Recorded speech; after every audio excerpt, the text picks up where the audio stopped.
Laufás í Grýtubakkahreppi við Eyjafjörð kemur við sögu skömmu eftir að Ísland byggðist og þar hefur staðið kirkja og verið prestsetur frá fyrstu kristni. Þar enn prestsetur en sú kirkja sem nú stendur í Laufási var byggð 1865.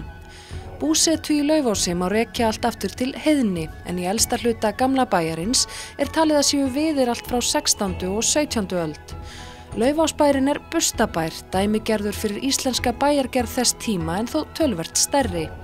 Algengt var að 20 til 30 manns væru til heimilis í Laufási því margt vinnufólk þurfti til að nytja þessa hlunnindamiklu kosta jörð. Laufásbærinn í dag búinn húsmunum og áhöldum líkast því sem tíðkaðist í kringum aldamótin 1900. Þrisvar sinnum á ári eru haldnir starfsdagar í gamla bænum, en þá iðar bærinn af lífi þegar sýnd eru handtök og handverk liðinna tíma. Það var pínulítið eins og maður hefði stigið upp í tímavél á sunnudaginn var á starfsdeginum í Laufási, slík var stemmingin. Hólfríður Erlingsdóttir, staðarhaldari í Laufási, var ánægð með daginn. Við höldum yfirleitt starfsdag á þessum tíma á Heyönnum. Og í þetta skipti yfirskriftin manstu gamla daga og það bara verið að sýna fólki hvað við gerðum hér áður fyrr, hvernig við fórum að. Hvað líka svona að sýna í sambandi við eldamennsku og hvað við vorum að borða og allt slíkt. Þetta fólk sem tekur þátt í þessum degi, klæðir sig upp og sinnir búverkum fyrri tíma hlýtur að hafa mikinn áhuga á gamla tímanum. Það bara virkilega áhugasamt að viðhalda þessum gamla arfi okkar sem mér finnst óskaplega gaman að skuli vera hægt og viðeigandi á svona stað eins og Laufás Hann bara staðurinn fyrir svona. Hvers virði það einmitt að viðhalda þessari þekkingu? Ég myndi bara segja að fyrir söguna þá bara þetta mjög mikilvægt fyrir okkur til þess að geta leitað aftur og rifjað upp og átta okkur á því hvað við höfum það óskaplega gott í dag til dæmis. Hverjir standa á bakvið þennan dag? Það Laufás sem skaffar hér aðstöðuna og það minjasafnið á Akureyri sem rekur þennan stað. Þjóðminjasafnið á bæinn og við starfsfólki við undirbúum þennan dag mikið og síðan það þjóðtafélag sem heitir Handraðinn sem kemur hingað og sýnir störf gamla tímans. Þjóðháttafélagið Handraðinn hópur fólks sem vinnur að því að viðhalda þekkingu á þjóðháttum landsins, hvort sem í handverki, tónlist, sagnahefð eða náttúru.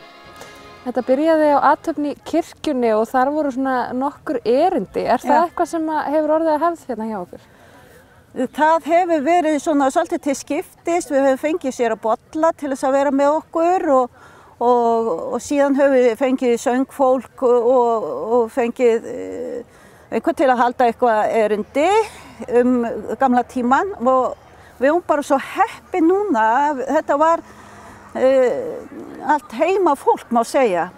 2 stúlkur sem að vinna hérna hjá mér, önnur söngkona og hinn þjóðháttafræðingur og síðan Björn Ingólfsson sem fyrir skólastjóri í Grenivík og þau voru með erindi og söng sem mér fannst vera óskaplega ánægilegt. Það þurfi ekki að vera leita kannski lengra til og mér finnst bara aldrei vel takast til hjá þeim. Eftir athöfnina í kirkjunni hófst dagskráin inni og fyrir utan gamla bæinn og þar var nóg að vera. Þjóðdansafélagið Vefarinn dansaði á flötinni framan við bæinn.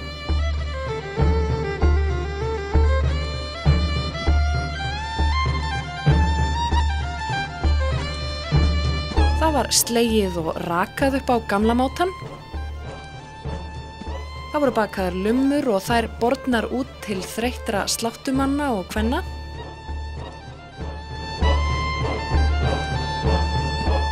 Og svo var hægt að smakka fjallagrassa ysting, kartöflurúbrauð, hangikjöt, nýbrennt og lagað ketilkaffi og margt fleira.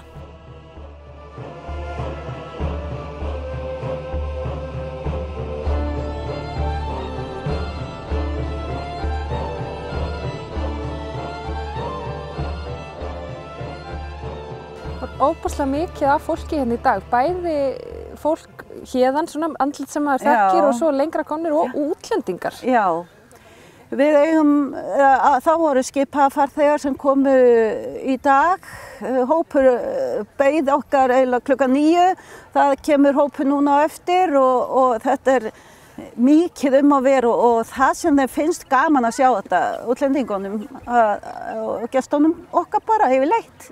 Og Íslendingarnir náttúrulega upplifa og rifja upp margt af þessu gamla og maður heyri, já svona gerðum við og þetta var svona hjá Emmu og svona hjá Afa og eitthvað slíkt. Ég finnst alltaf gaman og svona. Já. Mikið rennir hérna í Laufási? Hvernig fer sumarið? Já, það hefur bara verið mjög gott.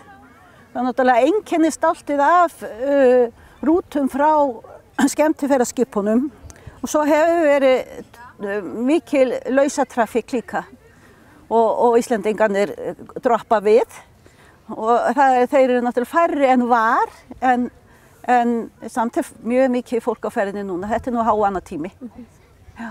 Ég veit að þú ert mjög upptekin, það er heilmikið að gera og fólk að sinna. Ég ætla ekki að trufla lengur, þakka kærlega fyrir. Sem við leiðist, takk fyrir.